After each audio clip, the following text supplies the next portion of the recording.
On Network Africa today, nearly 50 people are killed when a truck bomb explodes in the Libyan city of Detainees.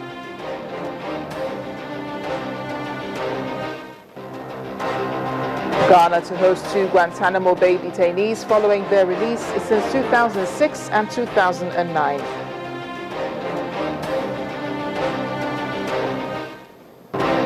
Plus, police improving interaction with the public in Nigeria using automated modern technology.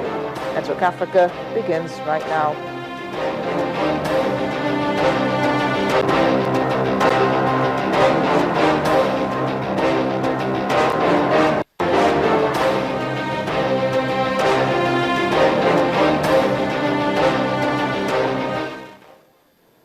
Hello everyone, welcome to the program. I am Amarachi Ubani.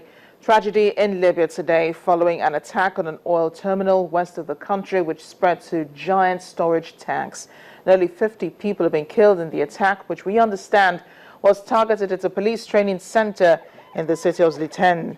The training center had been the tragedy happened west of the country, which spread to the training center had been a military base during the rule of ousted leader Muammar Gaddafi.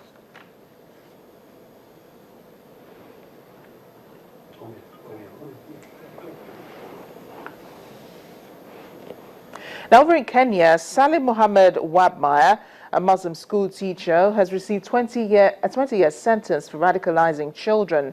Wabmaya was a primary school teacher and an imam at the Jihad Mosque in a rural area north of Mombasa. He said to have been previously a Christian and was known as Samuel Wanjala Wabmaya. Children testified that he taught them that Christians should be killed. A court in Mombasa acquitted him of being a member of the militant group Al-Shabaab and helping it with recruiting. Meanwhile, Tunisia is experiencing a change of government this week. The country's Prime Minister Habib Essid on Wednesday named 12 new ministers he hopes will boost the effectiveness of his government as it battles jihadist violence and tries to revive the economy. Prime Minister Essid named new ministers of the Interior, Justice and Foreign Affairs, among others. He gave no reason for the changes, but late last year, he said it would replace ministers to increase the efficiency of his government. Tunisia has been under a state of emergency since an Islamic State suicide bomber attacked presidential guards in November in the capital, Tunis, following 2 previous militant attacks on foreign tourists that have damaged the country's economy. The country has been praised as a model for democratic transition since its revolt against President Zine El Abidine Ben Ali in 2011. However, an attack by jihadist gunmen on the Bardo Museum in Tunis in March and a gun attack on foreign tourists at a beach hotel in Sousse Resort in June have left the government struggling to find the best strategy to counter militants. Now coming up on Network Africa, 2 Guantanamo Bay detainees will be making a home in Ghana. That's in a moment. Please stay with us.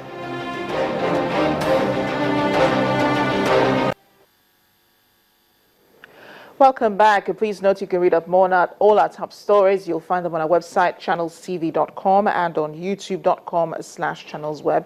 You can also log on to m.channelstv.com to view us live on a mobile device and download the Channels TV app for Android, iOS, and Windows phones from their respective stores. I'll take you now to Ghana. Khalid Al-Dubi and Mahmoud Omar bin Atef are 2 detainees at the Guantanamo Bay facility in Cuba, whose release have been approved since 2006 and 2009 respectively. But they've not found a home, at least until this week, when they've been transferred to Ghana. According to the country's foreign minister, Hannah Tete, Ghana has given permission for the men to stay for 2 years, subject to security clearances. Military records reveal Mahmoud Omar bin Atef, a Yemeni citizen, but born in Saudi Arabia in 1979, was handed over to the U.S. following his capture by Northern Alliance forces in Afghanistan in 2001. His lawyer says he's a smart, bright young man who intends to start a family and find employment. Meanwhile, Khalid Al-Dubi was also born in Saudi Arabia in 1981 but traveled to Afghanistan to fight. He's said to be a member of Al-Qaeda. Dozens of countries have received former Guantanamo Bay detainees, including other African states such as Uganda and Cape Verde.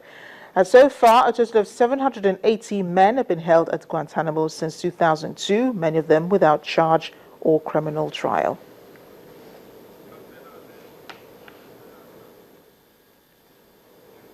Joining me now to talk more about this is City FM Ghana's Director of News, Bernard Avil.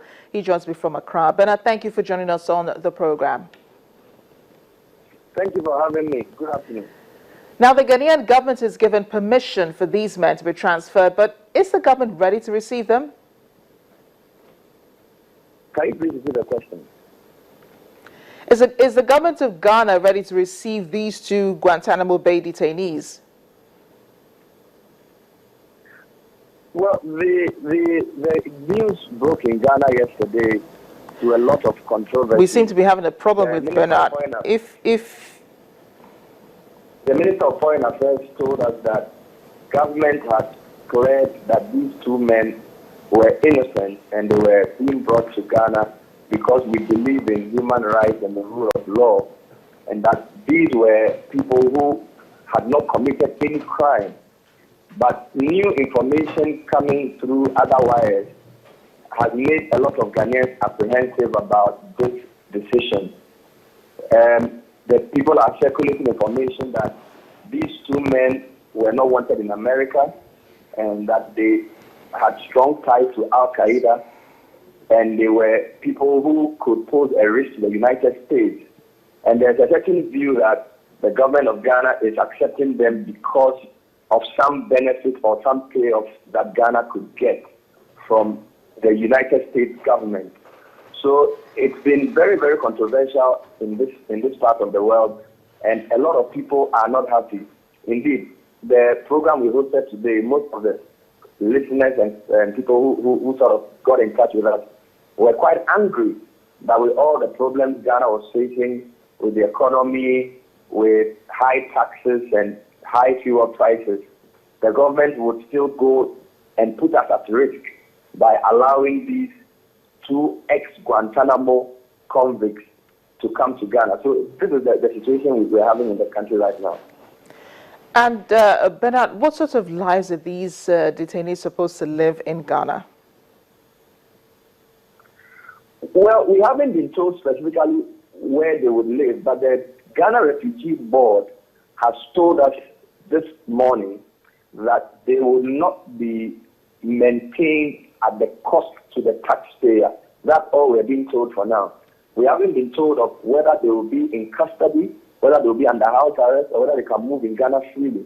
What we've been told is that they will have the right to stay here for at least 2 years before, if they want to move on to Yemen, they can move. They have not told us specifically where in Ghana they would be and under which type of arrangement they will be kept. All we know is that they will not be maintained at the cost to the taxpayer. This has been told. So why were these detainees not sent to their home countries instead? Yeah, I mean, that's the question everybody is asking, and the explanation we got was that their country is not safe. I'm sure you know that there's some situation in Yemen, which is the original home of these two men, and Yemen is getting quite a lot of news reportage negatively when it comes to the conflict in the whole Gulf of Yemen. That's the explanation we've been given, that for now, they can't return to Yemen. But after 2 years, if their country is safer, then they would go. This is the information we've been given as far as the local media is concerned. And for the people of Ghana, what do they think? Oh, you don't want to know. Everybody, I mean, most of the callers into the programs, most of the people who send social media messages are angry. Angry because Ghana is going through a very difficult time. We've had utility tariff increases of over 50% for water and electricity. We've had new taxes imposed on petroleum products going up over 25%. We've had a new income tax that raises tax levels. Some people even cynically think that the government decided to announce this thing today to divert attention from the economic hardships. Be that as it may, I can't count anybody who is happy